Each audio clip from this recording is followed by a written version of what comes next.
President ni kama kawaida yake. Safari hii tumeamua kuja kimya kimya kama mazombi au kama umeme. Maana umeme ukiuangalia unawaka katika mazingira haraka haraka, huwezi kujua hatari yake mpaka ukufanyie surprise.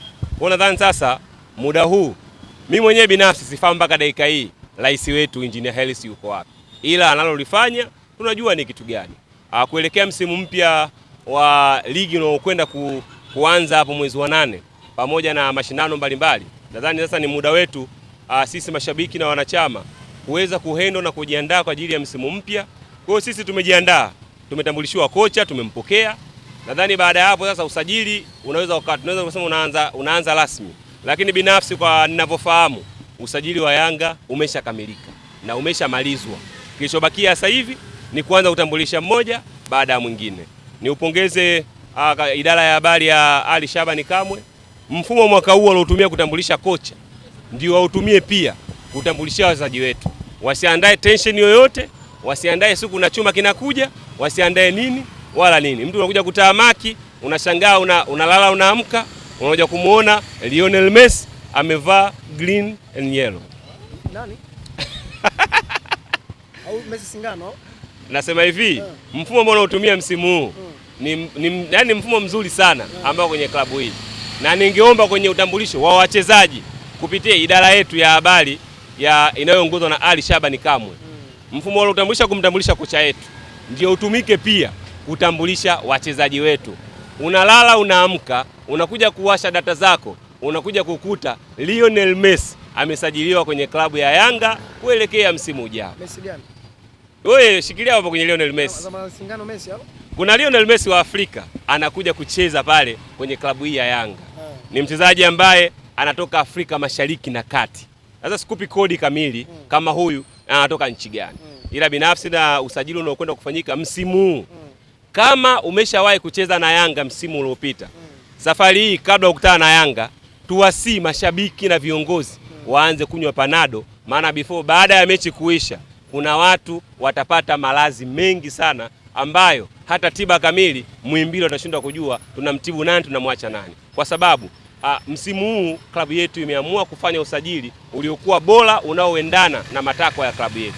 Tuseme ule ukweli, msimu uliomalizika wa mwaka jana tulijaribu kupambana kadri tuwezavyo, ila tumeweza kuchukua ubingwa mbalimbali kutokana na uzoefu tu wa klabu yetu. Ila tulikuwa na timu ambayo wachezaji wengi ambao walikuwa wamesajiliwa kwenye klabu hii, wengi walikuwa wameshindwa kuendana na mwenendo wa klabu yetu, wameshindwa kuendana na hali halisi ya klabu yetu. Sijui wengine ndo hali ya hewa, mazingira yalokuwepo, ndio hivyo. Lakini ni wasii wachezaji wote wapya mnaosajiliwa na klabu ya Yanga, chonde ni waombe mnakotoka makwenu, hakikisheni muwe mmeaga. Siamini kama kuna mtu anatoka Europe. Asili ya Afrika kila mmoja anaifahamu. Unatoka Afrika Magharibi, unatoka Afrika yoyote, aga kwenu. Nenda kwenye mizimu ya babu yako na mama yako huko na babu zenu, nenda wakakutambukie vizuri. Ukija kwenye hii nchi uhakikishe unakuja uko vizuri. Ukija kwenye nchi hii ukiwa mwili wako umeupaka mafuta, alafu utegemee kupanda mnazi, bro, utateleza kila siku endao kwa Mungu. Ukitazama Kizenga, usajili wa msimu uliopita na kulinganisha na usajili ambao mnaofanya Young Africans msimu huu, una tofauti gani? Na msimu uliopita tunajua uliwaangusha kwa kiasi kikubwa sana. Tofauti ni ipi? Tofauti wa msimu huu na msimu unaokuja, kwa sababu msimu huu mpaka unatamatika Max Nzengeli labda anapata injali, unaanza kufikiria kwenye benchi la ufundi kuna nani? Manake msimu huu tulikuwa na timu ambayo sio kikosi kipana tafsiri yake. Ila safari hii tunakwenda kusajili kikosi kipana. Kila namba ina watu wawili na watu wawili hao ni watu aswa. Akitoka mtu anaingia mtu. Sio akitoka mtu anaingia afadhali ya mtu. Sijui unanielewa vizuri.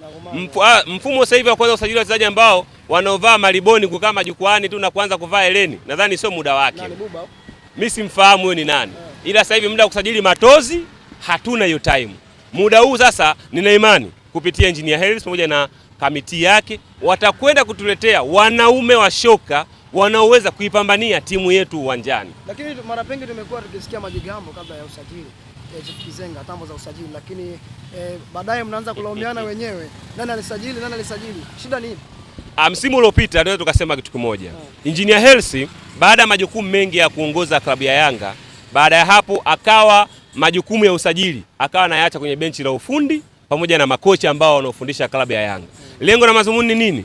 Hakutaka kuingilia majukumu yao ili wawalete watu wao wanaowataka wao. Lengo na mazumuni, ikitokea mchezaji kafeli, ikitokea timu ikufanya vizuri, majibu na maswali yatakwenda kwao, wao ndio watakaotujibu sisi vizuri.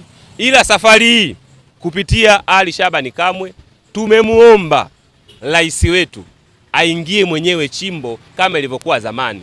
Na mfano mdogo, baada ya kuingia chimbo yeye mwenyewe kaenda pale Uganda katuletea Alan Okello. Sasa hivi Afrika Mashariki na Kati inamuimba Star Boy ni nani? Kwa manake Engineer Hersi ana IQ kubwa sana kwenye football.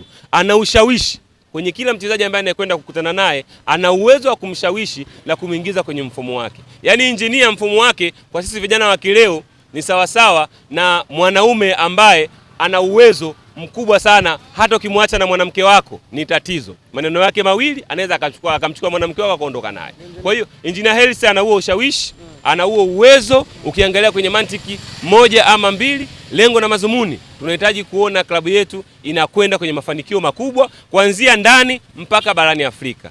Kuna ambao wanaamini kumtumia kocha kufanya usajili jambo zuri kwa sababu yeye ndio anaamua mweke nani na mwache nje nani. Pengine kwa upande wako matumizi ya kocha kutumika kama ni sehemu ya usajili ni bora?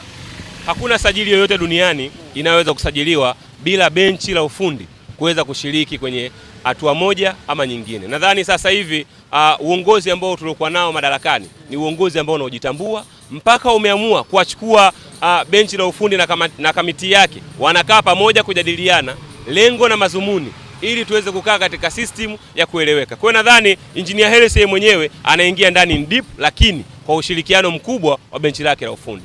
Kizenga, pengine msimu huu kwa namna ambavyo sajili zinafanyika, tutarajie msimu unaokuja Yanga kutengeneza kikosi, tunajenga timu kwa maana hiyo.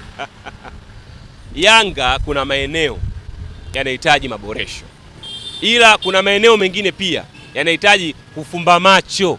Yaani kufumba macho manake ukimuua nyani usimwangalie usoni, kwa sababu akiwa anakuchekea ni tatizo. Sehemu ya kwanza kabisa, sugu kwenye klabu yetu, tokea aondoke Fiston Kalala Mayele tumeshindwa kupata namba 9 striker mwenye njaa ya magoli ambaye anaweza kufanya kitu pale mbele. Hilo la kwanza. Tukiangalia vile vile baada ya kuondoka Alidi Aucho tumeshindwa kupata typical number 6 ambayo ina uwezo wa kukutana na bato na timu ya aina yoyote Afrika. Lengo na mazumuni ili timu yetu iweze kuunda shape nzuri. Unaambiwa kwanza before, kabla ya kuweza kusogea mbele, huaga tunaanziaga huku nyuma. Nyuma huku sina shaka nako. Kuna Djigui Diarra hapa kati, beki zake na beki ya 2 na 3 sina shaka nazo. Lakini kuanzia katikati kwenda mbele tunahitaji maboresho makubwa sana. Namba 6, namba 8, namba 10, winga huku na namba 9. Tunahitaji tupate watu ambao ikiwezekana kila namba tuwe na watu wawili ambao wote uwezo wao uwe wa kufanana ama wa kuzidiana, lakini hawa watu tuhakikishe wanaweza kupancho na National Ahali, wanaweza kupancho na viungo wote wanaokutana nao zile Mamelodi Sundowns. Yani Afrika kwenye klabu bingwa Afrika tuhakikishe na sisi tukienda kwenye mechi mbalimbali tuonekane sisi tuna uhai.